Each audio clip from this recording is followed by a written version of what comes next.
that's been troubling me for many years, because I just don't see it turning around. You know, every year it's worse. We're headed towards either superintelligence or civilization ending. Those like the two things that are. I think we need to watch out about population collapse. This is somewhat counterintuitive to most people. They think that, well, there's so many humans, maybe too many humans, but that's just because they live in a city. If you're in an aircraft and you look down and say, if you dropped a cannonball, how often would you hit a person? Basically never. In fact, there's stuff falling in from space all the time. Natural meteorites, old rocket stages, all the time. But nobody worries about it because the actual, in fact,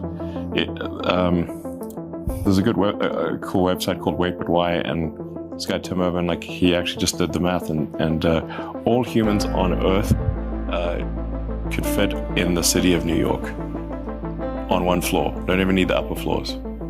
So that's actually the cross section of humans as seen from Earth is extremely tiny, basically vanishingly small, almost nothing. So we need to watch out about population collapse. Low birth rates, I think, is a big risk. And it's also not exactly top secret. You can go and look at the Wikipedia, birth rate. So, and this is actually this is definitely the civilization ends with a whimper, not a bang, because it would be a sad ending, where the average age becomes very high, and really the youth are effectively de facto enslaved to take care of the old people. This is not a good way to end.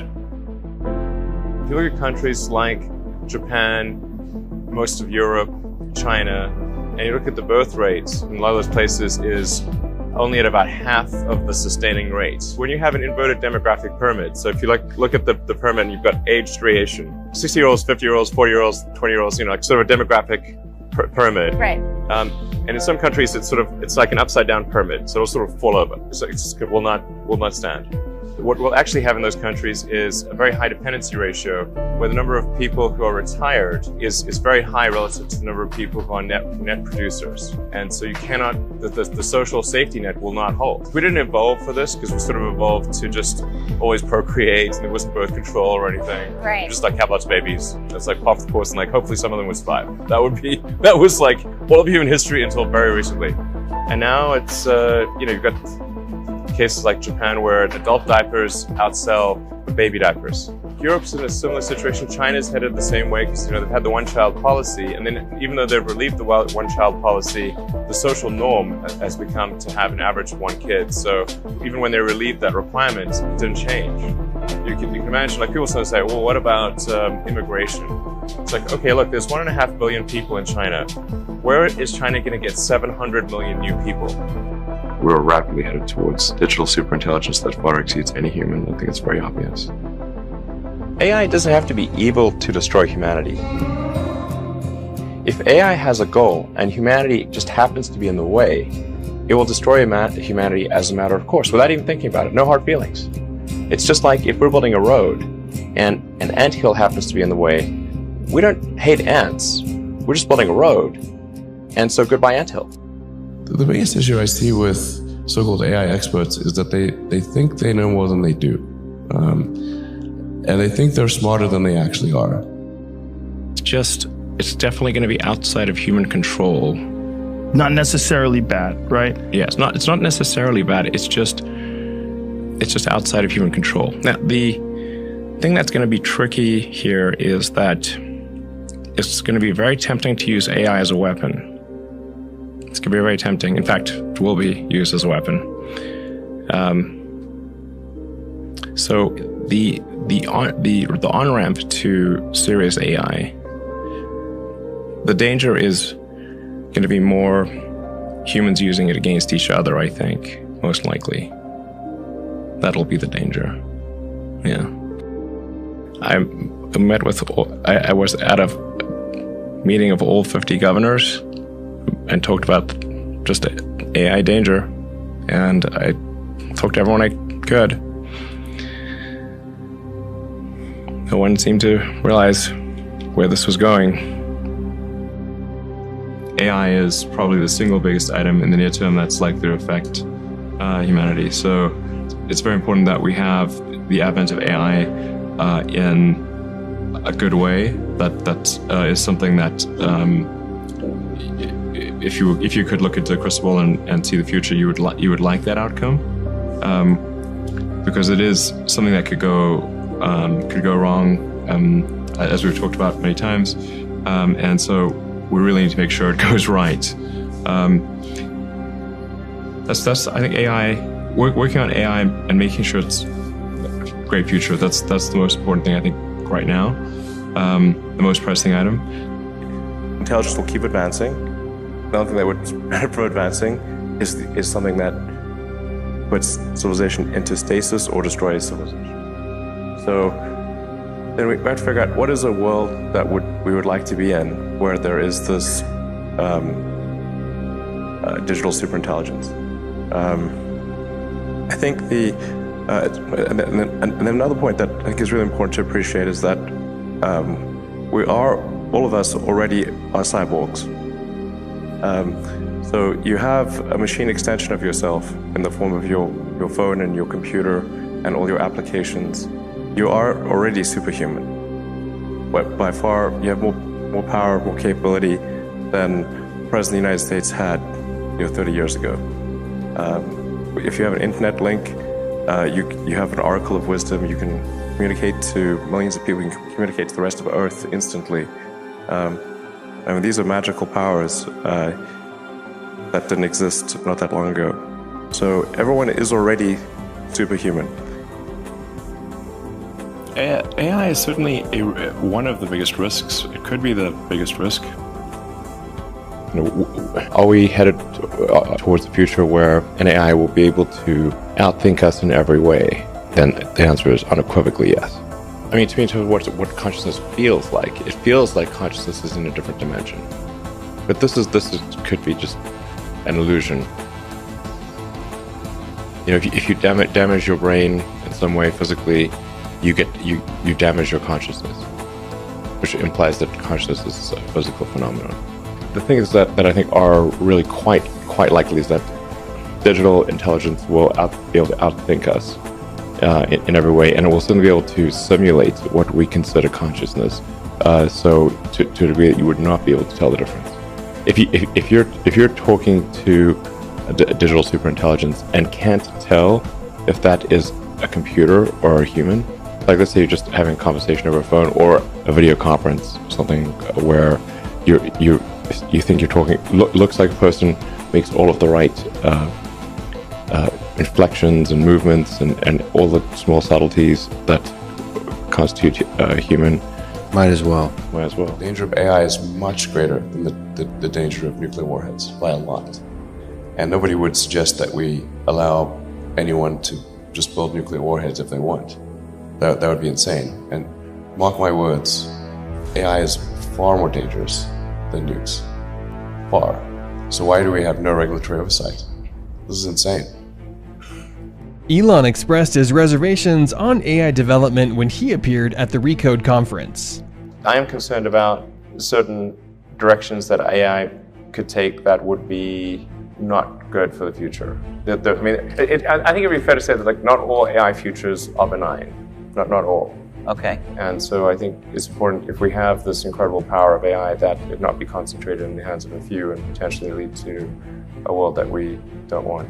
He stated that artificial intelligence might exceed us in every way, therefore we should make sure that it is benign. Take a look.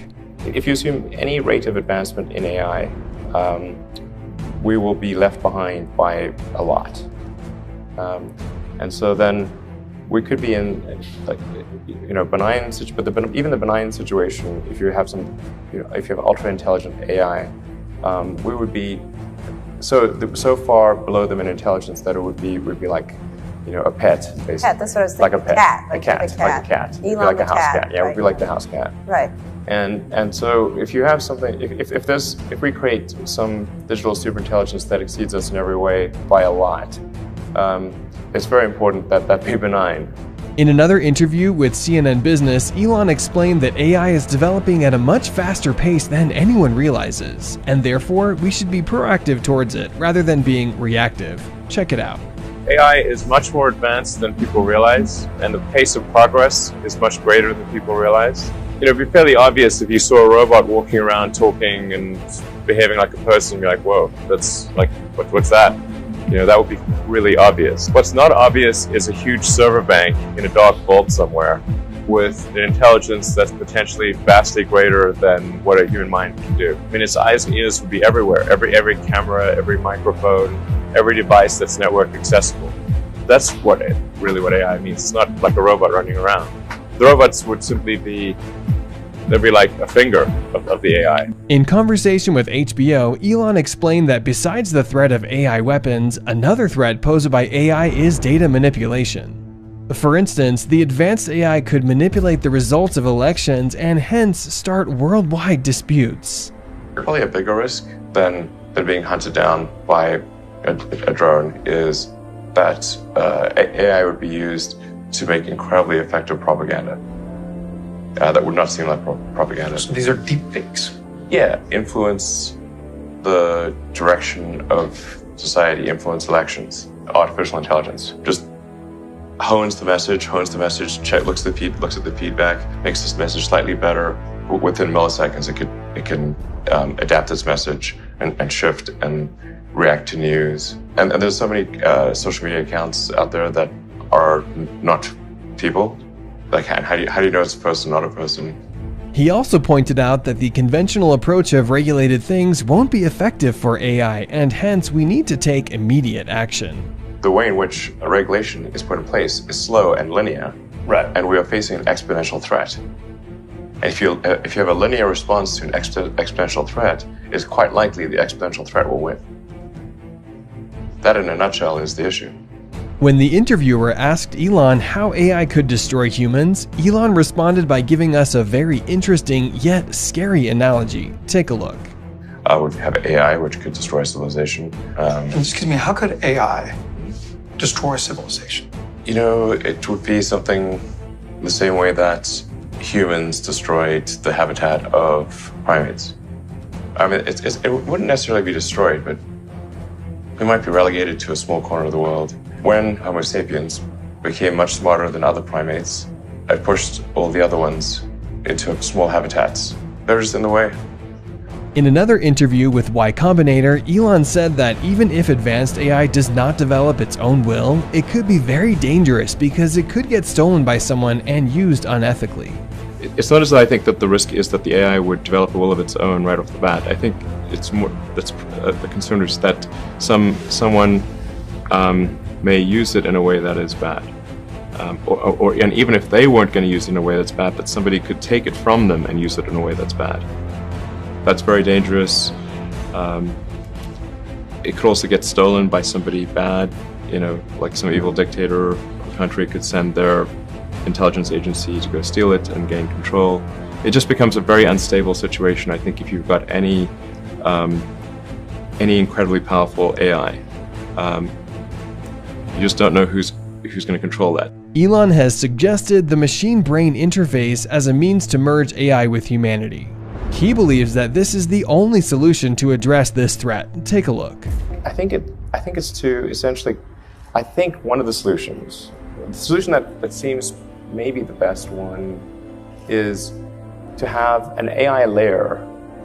If you think of like you've got your limbic system, your cortex, and then a digital layer, sort of a third layer above the cortex that could work well and symbiotically with you. Long-term aspiration with Neuralink would be to achieve a symbiosis with artificial intelligence and to achieve a sort of democratization of intelligence such that it is not monopolistically held in a purely digital form by governments and large corporations. Basically, an effort for man to merge with machine in a healthy way. Yes. To beat machines, you basically have to merge with machines. Most likely, yes. Essentially, how do we ensure that the future constitutes the sum of the will of humanity? And so if we have billions of people with the high bandwidth link to the AI extension of themselves, it would actually make everyone hyper smart.